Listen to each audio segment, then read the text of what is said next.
Hai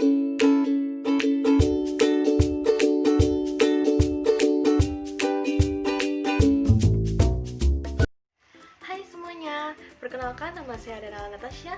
Saya adalah mahasiswa aktif semester 3 di Universitas Bunda Mulia. Pada video kali ini, saya akan menjelaskan salah satu makanan khas tradisional Indonesia, yaitu di Kalimantan Barat, tepatnya di Pontianak. Makanan yang akan saya bahas ialah nasi campur. Nasi campur merupakan salah satu makanan khas daerah Pontianak yang biasa dihidangkan dengan kuah kental di atasnya dan juga lauk pauk. Lauk pauk yang biasa dihidangkan ialah ayam kecap, telur kecap, dan juga daging merah. Nah, tapi sebelum saya menjelaskan bahan-bahan langka-langkanya, saya akan menjelaskan dulu nih bagaimana sih penyebaran rempah-rempah di Kalimantan Barat. Nah, seperti yang kita ketahui, penyebaran rempah-rempah di Indonesia tidak terlepas dari pengaruh negara lain loh. Misalnya, negara Eropa, negara Cina, dan juga negara India yang datang ke Indonesia pada zaman perdagangan. Di Indonesia sendiri, terdapat rempah yang sangat terkenal, yaitu lada. Lada biasanya dimanfaatkan oleh masyarakat Indonesia untuk memasak masakan Nusantara, misalnya di Kalimantan Barat. Di Kalimantan Barat sendiri terdapat daerah penghasil lada terbesar, yaitu di Kabupaten Bengkayang dan juga Kabupaten Sambas, tepatnya di Kecamatan Palo dan juga Kecamatan Gali. Biasanya, lada dimanfaatkan oleh masyarakat Kalimantan untuk menjadi obat tradisional. Tapi, lada juga dimanfaatkan oleh masyarakat Kalimantan Barat sebagai rempah untuk memasak, seperti makanan yang akan kita bahas ini. Sekarang, saya akan menjelaskan apa aja sih bahan-bahan dan juga langkah-langkah dalam membuat nasi campur. Di dalam membuat nasi campur, banyak sekali tahap-tahap yang perlu kita lakukan. Oleh karena itu, kita membahas satu-satu mulai dari nasinya dulu ya. Nah, bahan-bahan diperlukan ialah beras sebanyak setengah liter. Kemudian, masak beras hingga menjadi nasi seperti biasa. Selanjutnya, kita akan membuat kuah kental. Bahan-bahan yang diperlukan ialah air sebanyak 1 panci sedang, mohyahun atau fresh spice powder sebanyak 1 sendok makan, bawang putih sebanyak 10 siung yang digoreng hingga menjadi minyak bawang putih, garam sebanyak 1,5 sendok makan, micin sebanyak 1 sendok makan, dan juga larutan tepung tapioka. Nah, setelah semua bahan-bahan siap, didihkan air, kemudian masukkan semua bahan kecuali larutan tepung tapioka. Selanjutnya, tunggu kuah hingga mendidih, kemudian baru masukkan larutan tepung tapioka. Kemudian kita akan membuat lauk pauk.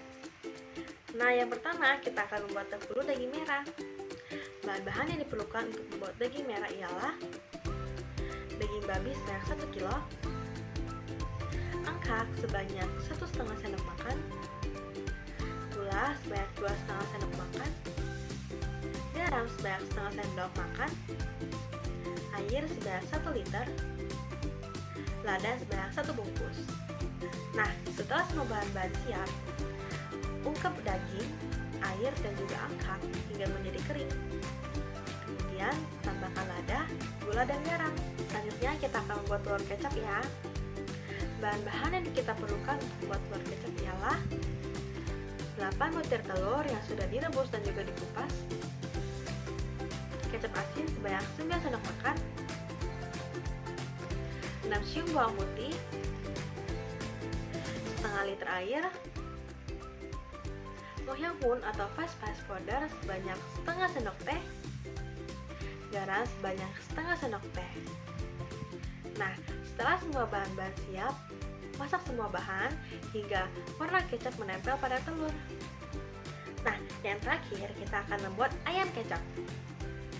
Bahan-bahan yang diperlukan untuk membuat ayam kecap ialah ayam sebanyak 1,5 ekor, kecap asin sebanyak 9 sendok makan, micin sebanyak setengah sendok teh, garam sebanyak setengah sendok teh, gula sebanyak setengah sendok makan, lada 1 bungkus, buah jeruk limau sebanyak 3, dan juga air sebanyak 1,5 liter. Kemudian, masak semua bahan hingga menjadi satu, kecuali jeruk dan gula ya. Masak hingga kering, kemudian tambahkan jeruk dan gula. Berikutnya saya akan menjelaskan apa aja sih karakteristik bumbu rempah seasoning, dan juga pewarna di dalam membuat nasi campur. Nah, kita bahas satu-satu mulai dari bumbunya dulu ya. Bumbu-bumbu yang dipakai dalam membuat nasi campur terdapat dua, yaitu bawang putih dan juga ngoh hiang hun atau fresh spice powder. Kita bahas mulai dari bawang putih ya. Nah, bawang putih sendiri memiliki karakteristik dengan bau yang khas, rasanya yang getir, dan juga akan sedikit gurih apabila dimasak. Bawang putih juga merupakan bumbu segar loh. Di dalam nasi campur sendiri, bawang putih dipotong menjadi kecil, lalu goreng hingga menjadi minyak bawang putih. Nah, berikutnya adalah ngoh hiang hun atau fresh spice powder. Fresh spice powder sendiri memiliki karakteristik dengan bau yang khas dan juga rasanya beragam. Rasa yang dimiliki oleh fresh spice powder ialah manis, pedas, dan juga sedikit pahit. Fresh spice powder memiliki rasa yang beragam karena ia terbuat dari perpaduan rempah-rempah. Fresh spice powder memiliki karakteristik dengan warna coklat kemerahan. Di dalam membuat nasi campur, fresh spice powder memegang peran penting loh, karena fresh spice powder digunakan untuk membuat kuah kental dan juga telur kecap. Berikutnya saya akan menjelaskan apa aja sih rempah-rempah yang digunakan untuk membuat nasi campur. Nah, rempah-rempah yang digunakan dalam membuat nasi campur ialah lada. Lada memiliki karakteristik dengan rasa yang pedas, pahit, dan juga hangat. Di dalam membuat nasi campur, lada digunakan untuk memberi rasa pedas kepada ayam kecap dan juga daging merah. Sekarang kita masuk ke pewarna ya. Di dalam membuat nasi campur terdapat dua pewarna yang kita gunakan, yaitu angkat dan juga kecap asin. Kita bahas satu-satu mulai dari angkat ya.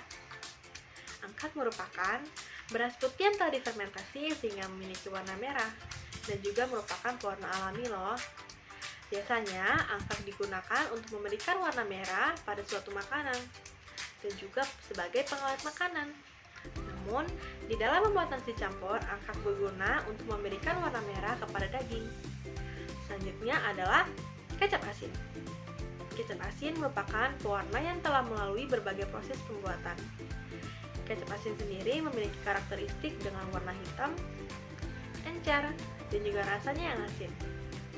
Di dalam membuat nasi campur, kecap asin berguna untuk memberikan warna hitam kepada ayam dan juga telur. Yang terakhir adalah seasoning atau perasa. Di dalam membuat nasi campur terdapat satu seasoning yang digunakan, yaitu jeruk limau. Jeruk limau memiliki karakteristik dengan rasanya yang asam dan juga segar. Di dalam membuat nasi campur, jeruk limau berguna untuk memberikan rasa asam kepada ayam. Sekian penjelasan dari saya mengenai bahan, langkah-langkah, dan juga karakteristik dari nasi campur. Semoga melalui video ini kita dapat lebih memahami bahwa makanan khas Indonesia memiliki khas dan keunikannya masing-masing. Karena seperti kita ketahui, Indonesia sendiri memiliki banyak sekali daerah-daerah yang tersebar. Oleh karena itu, tentu saja banyak sekali rempah-rempah dan juga makanan khas daerah Indonesia yang tersebar. Karena perbedaan antara rempah-rempah dan juga bumbu-bumbu yang tersebar di Indonesia itulah yang menjadikan setiap makanan di Indonesia berbeda-beda dari segi rasa, aroma, dan juga cara pengolahan. Oleh karena itu, sudah sepantasnya kita sebagai masyarakat Indonesia menghargai, mencintai, dan juga memajukan makanan di Indonesia. Karena makanan di Indonesia merupakan ciri khas dan keunikan dari Indonesia, dan juga merupakan kebudayaan, kebanggaan, dan juga harta yang harus kita jaga dan kita lestarikan. Dengan mencintai makanan Indonesia secara tidak langsung, kita telah memperkenalkan makanan kita kepada negara lain.